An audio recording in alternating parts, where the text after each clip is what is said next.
on your list there are a lot of interventions for people who want to ask further supplementary questions. Secondly, you have seen so far the answers provided are not adequate. I plead that you consider stepping the question down so that the minister can be given another opportunity to respond to these things. We have very serious matters on these bilateral agreements. Madam Speaker, Kenyans remember that African tribal chiefs allowed slave trade to thrive, and the reason was the people who are coming for our people wanted labor that was free. This time, they are looking for cheap labor. We want to interrogate these things, Madam Speaker. Senator Halwade, you are prosecuting your point as you are speaking about procedure. There is nothing wrong with the procedure that we have. As Speaker, we manage the time. We have another question, and we have another CS in the waiting room with 8 questions. I beg that we consider that we need to do this. We cannot step down the question and assume that we just continue because of this question. But the next question is actually to the same CS. So you get opportunity in your supplementary to also prosecute the cases you wanted to prosecute, for those who will get the chance. Senator Wakoli, please. Thank you, Honorable Speaker. I have a few questions to put across.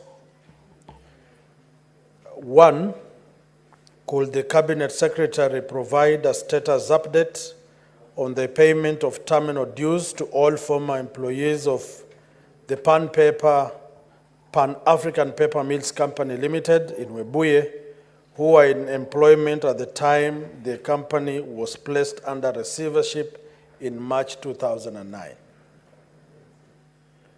Can I proceed with the other questions, Honorable Speaker, or one at a time? The questions as you had sent to the Number Cabinet 2, Secretary, please. Could the Cabinet Secretary explain the reasons for the delay in payment as well as the projected timelines for the same? And 3, what is the government doing to expedite payment of terminal benefits of the former staff? Thank you, Honorable Speaker. CS. Thank you, Madam Speaker. Thank you, Mheshimiwa Senator David Wakoli, for your question. My response is as follows. The termination of employment contracts of employees on account of redundancy of this Pan Paper company happened on 6th of April 2009, during the time the company was under receivership. In 2016, the ownership of the company changed when it was acquired by the Rai Group.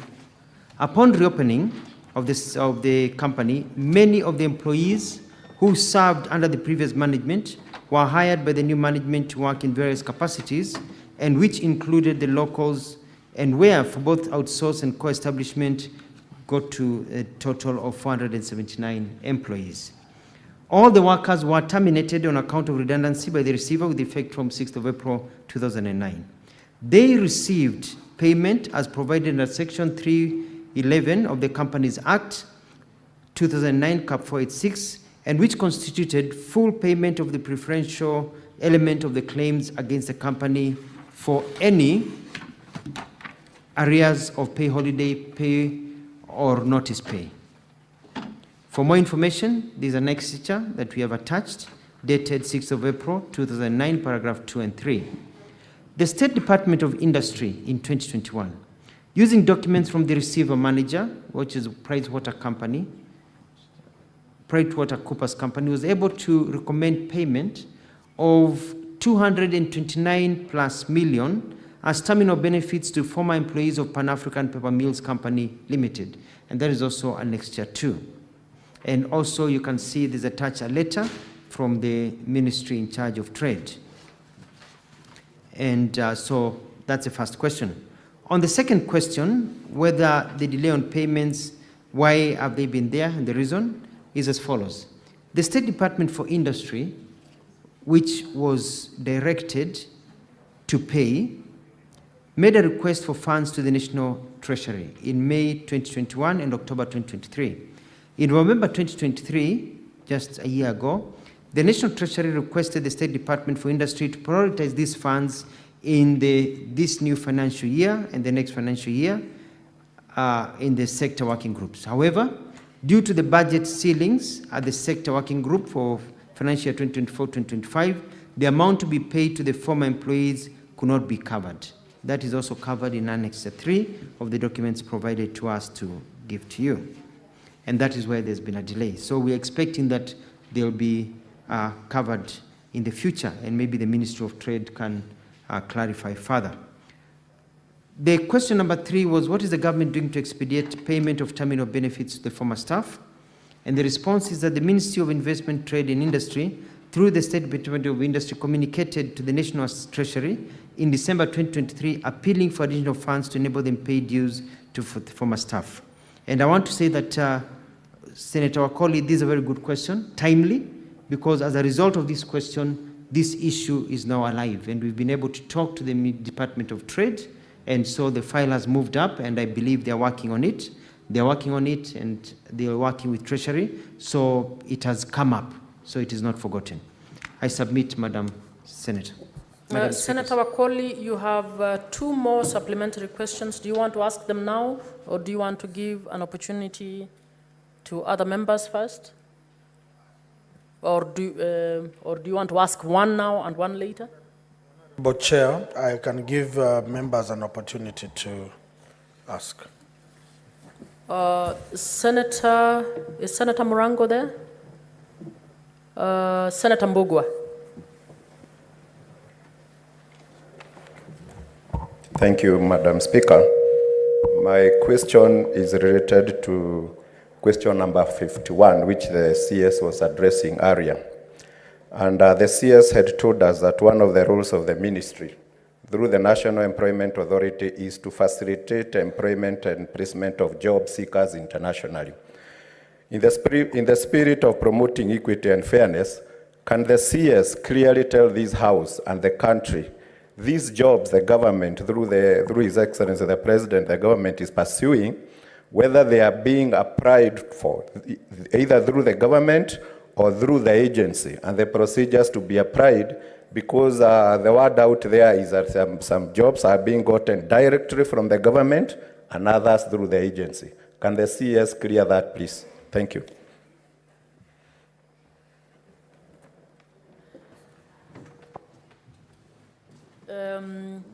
Honorable members, actually the CS is supposed to be answering supplementaries in respect of this other question. I can see members had many questions on the earlier one. So I'll allow a quick response to that. Thank you, Madam Speaker. Just very quickly, and it's also good for the country to know that the system works this way. There are jobs in many countries, but our people cannot work in those countries because we don't have bilateral labor agreement that Kenyans can work in those countries unless they are employed by a company and they go through a process. So the reason we sign BLAs, bilateral labor agreements, is for them to be able to say, okay, out of the jobs that we want people to come and get visas for, we are going to allow Kenyans to be part of that list. So if the jobs are 100,000, so you know Kenyans can compete within those 100,000, others will go to other countries, but now the door has been opened for Kenyans, because the door is closed in many places where we can't go because there's no agreement between the countries. Then the jobs are sourced 2 ways. The main way is that governments in those countries are not the ones employing. It is companies. Companies work with agencies. So a company there will decide, I want to get so many skilled nurses to come and work for my hospital. They normally look for an employment agency there that now comes to source them in Kenya. Or they write to an agency in Kenya and ask them whether the jobs can be, where they can get those jobs. And they get what are called demand. They are called demand letters. We say, we've got 500 nursing opportunities, and it's given to this company. And then the company says to NEA, to us, that we've received this order. That's number one. So normally you let the employment agencies do their work. They're the ones who know how to do the the interviewing processes, the identification, the follow-up with the police for documents. That's their work. It's not the job of the government to handhold people. Number two, there are what are called government-to-government job, where the government says, as a government, we want to employ for a government institute, Kenyans, and we ask the government to seek. So the Ministry of Labor now runs advertisements and welcomes those who are employing the government agency in that country to come here, and we provide for them, the Kenyans, to be interviewed by them. So that becomes a government-to-government job placement. But those are few and in between. Majority prefer to go through agencies because that's a style that is used all over the world. Thank you, Madam Speaker. Senator Kio.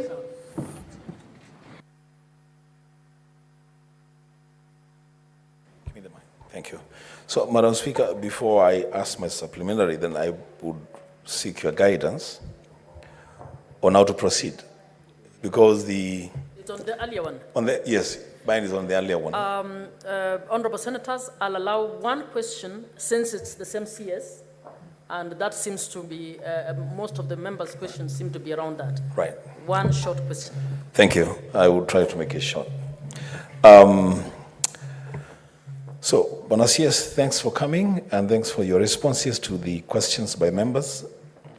Through you, Madam Speaker, I want to make reference to the response that the CS gave us when we asked about the real numbers and the real people that have benefited from these jobs. Madam Speaker, the caliber of people that are getting these jobs, especially to the Middle East, and I know, Madam Speaker, you must have been at the airport at some point, you see the traffic of young people, going to the Middle East for these jobs. They're the kind of people that you would refer to the internet to find out what is required and expected of them. I'm just wondering whether there is no policy document, a government policy document regulating the placement of our young people in jobs outside the country, whether they go there privately or through government arrangements. Isn't there a policy document? In the same manner that a private school in Kenya will be regulated by the same policy that regulates public schools in Kenya. Is there a policy document that regulates the work environment for our people outside this country? I thank you, Madam Speaker. CS. Madam Speaker,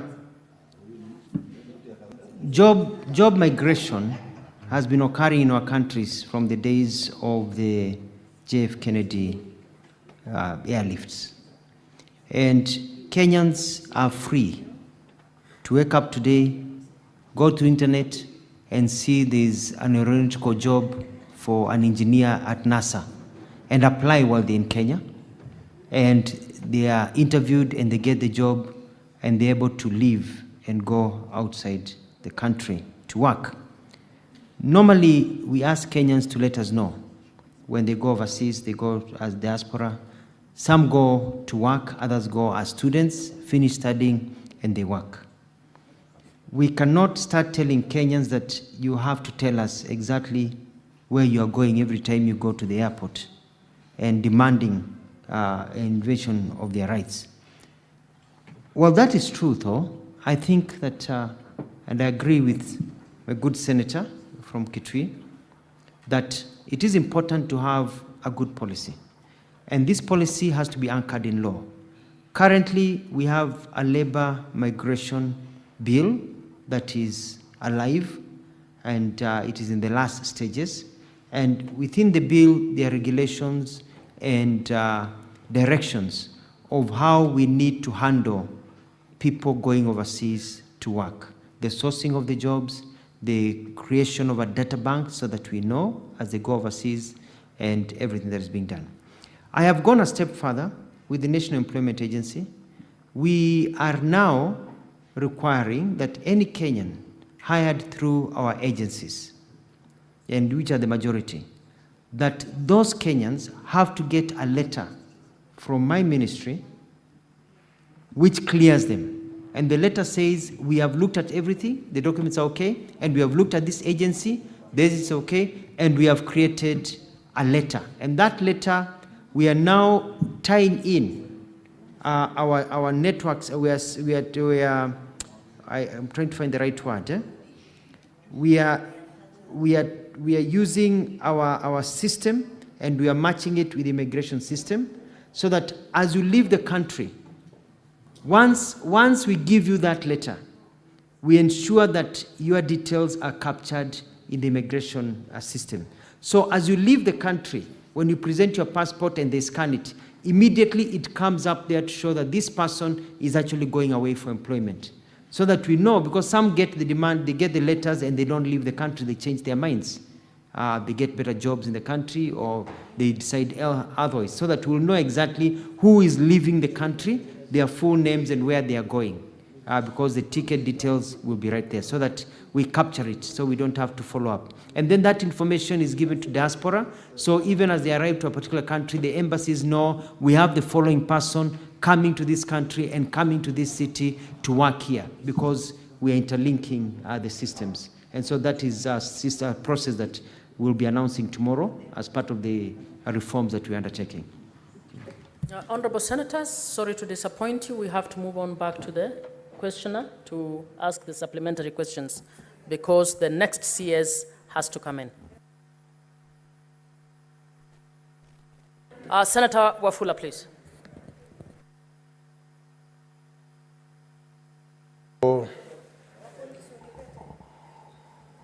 Honorable Speaker, I think people are misbehaving in the House, Honorable Speaker.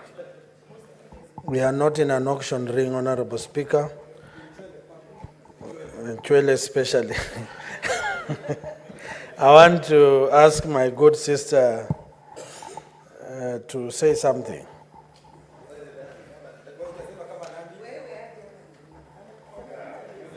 I've delegated one of my supplementary questions to, and the Honorable Speaker has no option. Senator.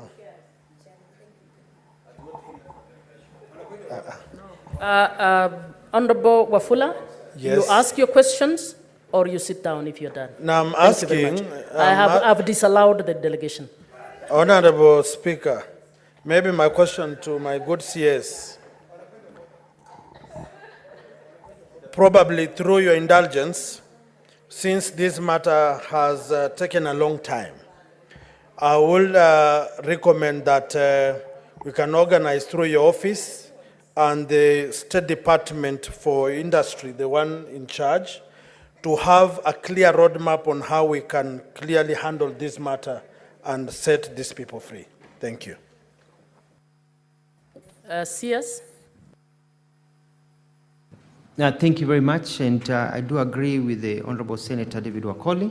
It's important, and I want to give my undertaking that as soon as I get back to the office, I will write a letter to the Minister in charge of Trade and Investment, and will make a copy available to you for follow-up, urging that we put together a team to fast-track and be able to monitor these issues. Otherwise, they can fall on the side.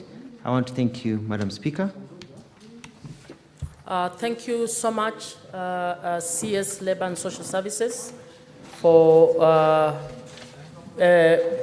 staying with us long in this session. I'd like the CS can now be escorted out, and you can invite the CS for Roads and Transport to come in. Thank you.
This minister there is.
Sure.